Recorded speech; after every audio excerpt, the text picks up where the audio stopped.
मनोज जरांगे पाटील हे बीड जिल्ह्याच्या दौऱ्यावरती आहेत। खरं तर मागच्या आठवड्यामध्ये 2-3 दौरे झाले, मात्र या सगळ्या दौऱ्यामध्ये माजलगाव, अंबाजोगाई, परळीमध्ये त्यांच्यावरती गुन्हा दाखल झाला नाही। मात्र त्यांच्या कार्यक्रमानिमित्त जे काही सेलिब्रेशन झालं आधी त्याच्यावर सुद्धा गुन्हा दाखल झाला।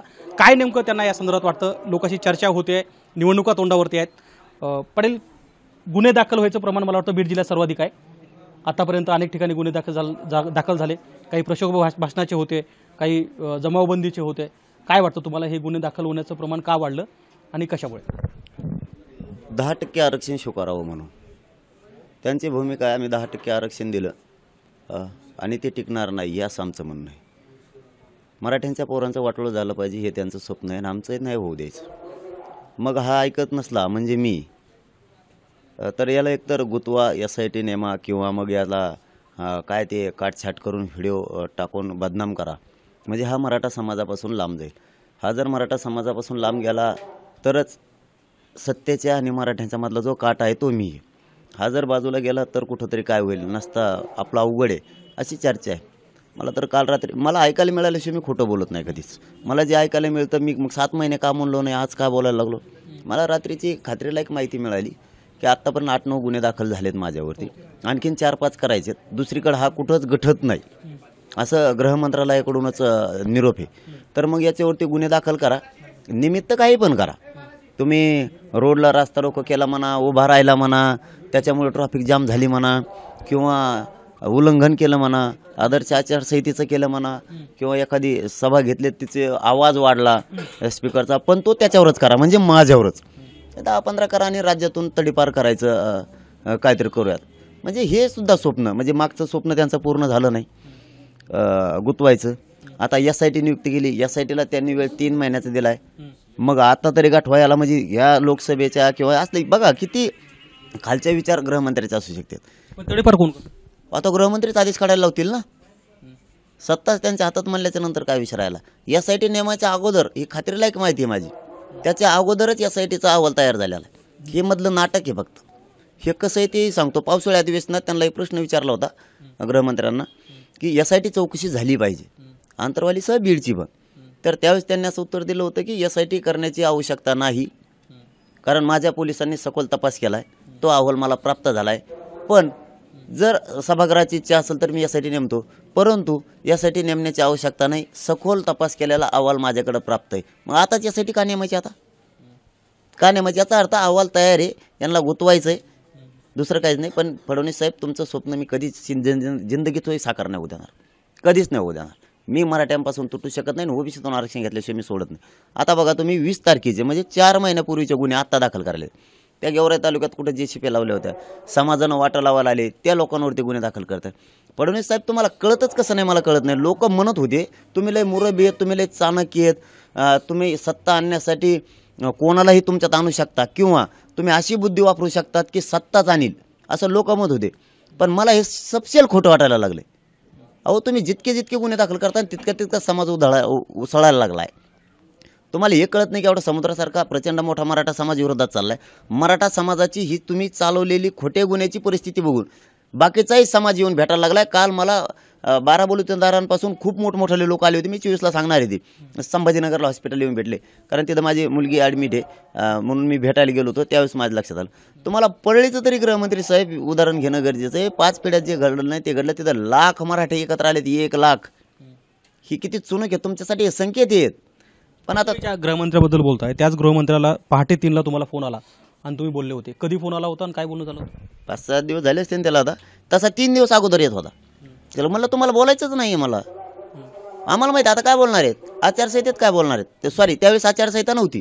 मग त्यांचं म्हणणं असं होतं की मुख्यमंत्र्यांचाही आला होता त्याच वेळेस, कारण मी काही पोटात कधीच ठेवत नाही। मग त्यांनी सांगितलं होतं की ही जी कॅबिनेट आहे, आदर्श आचारसंहिता लागायच्या अगोदर कॅबिनेटमध्ये सगळ्या सोयऱ्यांचं घेऊन टाकू, ते केसेसचं, हैदराबाद गॅजेटचं, बॉम्बे गव्हर्नमेंटच्या, सातारा संस्थांच्या, शिंदे साहेबांच्या समितीला 1 वर्षाची मुदत, हे सगळं करून टाकतो। कोणी मिठाचा काढा टाकला मराठ्यांच्या लेकरांना मोठे व्हावं, चांगलं हो, कल्याण व्हावं म्हणून, माहीत नाही। त्या दिवशी नाही झालं आणि आचारसंहिता लागून गेली। म्हणजे पुन्हा एकदा सरकारनं डावसा दिला। पुन्हा एकदा मी माझ्या मराठा समाजाचं खात्रीपूर्वक सांगतो आणि विश्वास ठेवा की यांनी बदनामी केली म्हणून किंवा फडणवीस साहेब काय केल्या म्हणून काय हे करतो, मी लगेच CMला बोलतो, CM कडे. ते आता लय मोठं बोलणं झालेलं आहे, ते लफडं सांगायचं म्हणलं ते लय ओढलं चलतं मग. हां, दुसरं काहीच नाही. मी तर ऐकत नाही, बाकीचं मला कशाचीच गरज नाही. मला माझा समाज आणि माझे लेकरं मोठे झाले पाहिजे. त्यांनी फक्त समाजानं विश्वास ठेवणं लय गरजेचं आहे एकमेकांवरती. समाजांपुढे एकच प्रश्न आहे आता. एक साधं समाजाला मी ABP माझाच्या माध्यमातून उदाहरण देतो. एक आपली मुलगी आहे, म्हणजे आरक्षण म्हणजे काय आणि एकजूट म्हणजे काय एवढंच तुम्हाला सांगायचं आहे मला. कुणी बदनाम केलं किंवा कुणी रेकॉर्डिंग व्हायरल केल्या म्हणून आपल्यात आता दुरावा नको तेच सरकारला करायचं किंवा मला तडीपार करायचं किंवा SITच्या माध्यमातून जेलमध्ये टाकायचं. काही प्रकारे होते. मी सगळ्या समाजाला सांगतो, मी सगळ्या बाजूने खेटायला तयार आहे. यांना मारायला भेट नाही, यांना काय हल्ली करणार आहे तेही धुडकावून कसे लावायचे तेही मी ते वेळेवर दाखवतो यांना. त्याची अडचण नाही. ते कसे जेलला टाकते बघतो. फक्त महत्त्वाचा मुद्दा, वाशिम जिल्ह्यातली एक मुलगी आहे, तिची 21वी रँक आली होती. ती कुठेतरी आता मंडलाधिकारी किंवा नायब तहसीलदार झाली असती. दुसऱ्या दिवशी तिचं प्रमाणपत्र निघालं कुणबीचं. ती मुलगीचा नंबर 21 रँकवरून 2 रँकवर आला. म्हणजे ती IAS दर्जाचा अधिकारी लेकरू झाला आपला मराठ्याचं. म्हणजे तुम्हाला हात पसरायची गरज लागणार नाही. तुमचेच लेकरं जर अधिकारी झाले हे नेत्यांपुढं, आणि यांची तीच इच्छा आहे. मराठ्यांना जर आरक्षण दिलं तर हे पोरं मोठी होतील. मग आपले पॉम्पलेट चिटकायला कोण, आपला जे जकार करायला कोण, आपल्या गाड्याच्या मागं पुढं पळायला कोण. मराठ्यांनी हे बंद करा. ह्या सगळ्या पक्षांच्या मागं पुढं करायचं. तुमचेच लेकरं मोठे करा, त्यांना IAS दर्जाचा अधिकारी बनवा, त्याला नोकराला लावा. तुम्हाला हात पसरायची गरज नाही. कॉलर टाईट करून इन करून तुम्ही स्वतः चालता रस्त्यानं. बस झालं. 70-80 वर्षात काही दिलं नाही. कशाला जे जकार करताय. पण आता खरं दिवस वेगळे आहेत. म्हणजे निवडणुका तोंडावरती आहेत. फॉर्म भरतील काही दिवसानंतर सगळ्या मतदारसंघामध्ये.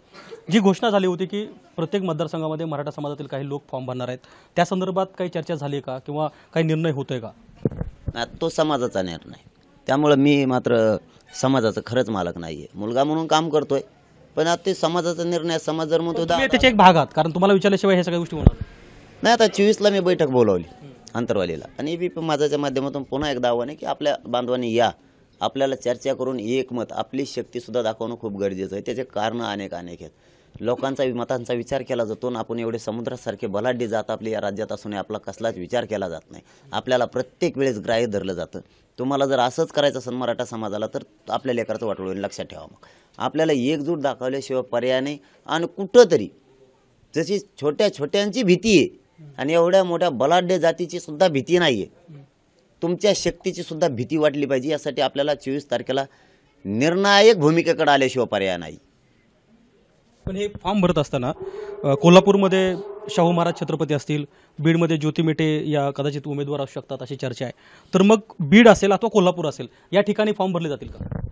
नाही, मी सांगितलंच ना तुम्हाला, राजकारण माझा मार्गच नाही आहे. मी आज नाही, उद्या नाही, कधीच नाही. मी राजकारण, माझा जन चळवळीवर खूप विश्वास आहे. कारण 70 वर्षात जे मिळालं नाही ना ते या चळवळीने मिळवून दिले दादा. ही साधी सोपी गोष्ट नाही आहे. सत्तेत नसून सुद्धा लोकांना सत्तेत जाऊन हे मिळवून द्यायला लागलेलं आहे. सत्तेत नसून सुद्धा माझ्या समाजाला मिळालं, इतकं मिळालं की 1.25 करोडपर्यंत मराठी आरक्षणात गेले असतील. आणि मुलींनासुद्धा मोफत शिक्षण या आंदोलनानं करून दिले. खूप काही गोष्टी यात जन चळवळीमुळे मिळाल्या. मला त्या राजकारणात इंटरेस्टच नाही. नसता कोणाला वाटत नाही बरं दादा, असं येडा असू द्या बरं. लोक म्हणते समजा काय, आता मी फेसबुकला व्हॉट्सअपला ते सोशल मीडिया बघतो, कुणी म्हणतं मुख्यमंत्री व्हा, कुणी म्हणतं काय. कोण आहे असं की नाही वाटणार नाही त्याला?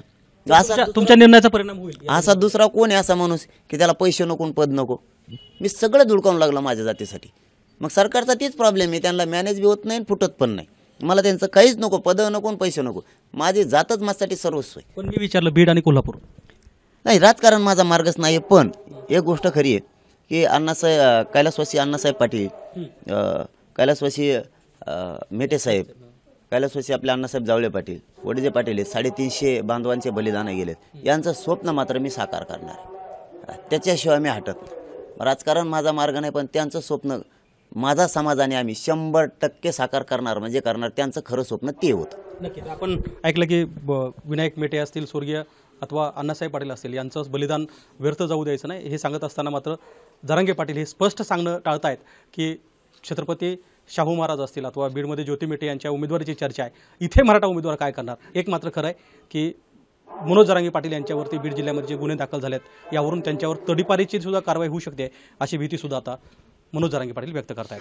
कॅमेरामन पप्पू मोरकरसह गोविंद शेळके, ABP माझा, सराठा, बीड. ABP माझा, उघडा डोळे बघा नीट.